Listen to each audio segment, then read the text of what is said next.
अनुराधा वैदिक एस्ट्रोलॉजी में आप सबका अभिनंदन। आज हम बात करेंगे आय के बारे में। हम सबको अपनी आय की ज़रूरत है और हमें एक मंथली इनकम चाहिए जिससे कि हम अपने जीवन का गुजारा कर सकें।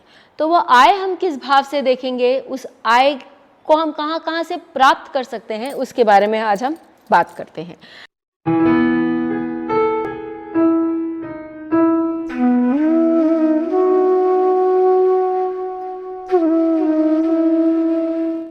लेकिन उससे पहले आप सबका धन्यवाद कि आपने हमारे YouTube और Spotify चैनल्स को लाइक शेयर सब्सक्राइब किया। यही नहीं, आपने अपने कमेंट्स और सुझाव भी लिखे। और यदि आपने हमें लाइक शेयर सब्सक्राइब नहीं किया है तो याद से करिए और बेल आइकन भी याद से दबाइए ताकि आपको अपडेट्स निरंतर मिलती रहे। तो चलिए, हम आय के बारे में बात कर रहे थे। एकादश भाव जो है वो आय का भाव है और उस भाव का स्वामी बताता है कि हमें किस तरह से एक निरंतर इनकम मिलती रहेगी। अब यदि हम फल दीपिका पे जाएं, और फल दीपिका में बहुत सारे ऐसे छोटे छोटे श्लोक हैं जिससे हमें बहुत कुछ मालूम पड़ता है। तो उसमें से एक श्लोक ये कहता है कि एकादश भाव का स्वामी जिस भाव में जाकर बैठे उस भाव से, एकादश भाव का स्वामी जिस ग्रह के साथ बैठे उससे, और एकादश भाव में जो ग्रह बैठे उससे हमें मालूम पड़ता है कि व्यक्ति कहाँ से एक रेगुलर इनकम अपने लिए जुगाड़ कर सकता है।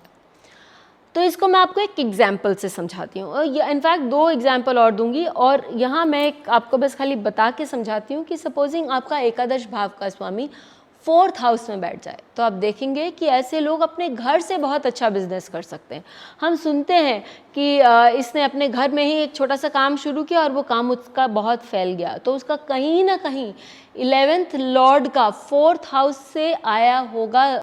कहीं ना कहीं D10 में भी वो आ सकता है कि 4th हाउस से कहीं कोई कनेक्ट है, तभी जाकर उनका घर से उनके एकादश भाव का कनेक्ट बैठता है। फिर हम देखते हैं कि एकादश भाव का स्वामी, यदि सपोजिंग आपका एकादश भाव का स्वामी चंद्रमा के साथ बैठ गया, तो चंद्रमा माँ का कारक है या मदर लाइक लेडीज़ का कारक है, तो आप उनके साथ भी यदि काम करेंगे तो भी आपका काम पनपेगा। अब यहाँ कारकों की विशेषता देखिए, क्योंकि चंद्रमा मासिस का भी कारक है, तो आप ऐसा काम करेंगे जिसमें मास अपील है तो भी आपका काम बहुत अच्छे से पनपेगा। अब बात करते हैं कि यदि एकादश भाव में जो ग्रह बैठा है वो कैसा आपको रिजल्ट देगा। तो एकादश भाव में इस कुंडली के अनुसार यदि आप देखें, एकादश भाव में पंचम भाव का स्वामी जाके बैठ गया, वो रेट्रोग्रेड है, तो रिपीटेड वर्क कहाँ से दे रहा है। पंचम भाव क्या बता रहा है, स्टूडेंट्स बता रहा है, स्पोर्ट्स बता रहा है, और पंचम भाव बिग इनकम थ्रू कंपनीज। पंचम भाव आपको सट्टा या शेयर बाजार भी बता रहा है। तो ये व्यक्ति जो है उनका स्पोर्ट्स में बहुत इंटरेस्ट है, और क्योंकि सैटर्न रेट्रोग्रेड है पंचम भाव का स्वामी एकादश भाव में, तो मल्टीपल सोर्सेज ऑफ इनकम दिखा रहा है, और ये व्यक्ति शेयर बाजार में भी अच्छा काम करते हैं। फिर आपको प्लैनेट का नेचर जानना बहुत ज़रूरी है, क्योंकि शनि है और शनि कोई भी चीज़ फ्री में नहीं देता, इसलिए उन व्यक्ति ने बहुत अच्छी रिसर्च करी है जिसके कारण उनको बहुत अच्छे रिटर्न्स मिलते हैं। अब हम बात करते हैं एकादश भाव का स्वामी कहाँ जाके बैठता है, उससे क्या होता है। इस पर हम रविंद्रनाथ टैगोर जी की कुंडली लेते हैं।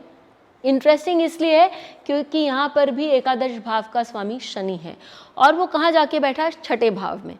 लेकिन मैं जैसा आपको बताना चाह रही हूँ कि वो राशि क्या है, वो राशि है काल पुरुष कुंडली की पंचम भाव की राशि, यानी सिंह राशि, जो आपको ज्ञान, आपको स्टूडेंट्स और आपको एक नाम और शोहरत देता है। तो लेकिन शनि है, शनि सर्विस भी बोल रहा है, और शनि लॉन्ग टर्म अपील बोल रहा है, इसलिए उनको एक समय लगा, बहुत समय लगा अपनी उस यूनिवर्सिटी को बनाने के लिए, और साथ ही उन्होंने एक ये यूनिवर्सिटी पैसा या नाम कमाने के लिए नहीं बनाई, जो कि उनको मिला क्योंकि ये पंचम भाव के में है काल पुरुष कुंडली के, लेकिन इन्होंने एक सर्विस के लिए बनाई थी, क्योंकि उस समय जब ब्रिटिशर्स यूनिवर्सिटीज़ में इंडियन स्टूडेंट्स नहीं ले रहे थे, और यदि ले भी रहे थे तो उनको उनके कल्चर के बारे में एक हीन भावना दे रहे थे।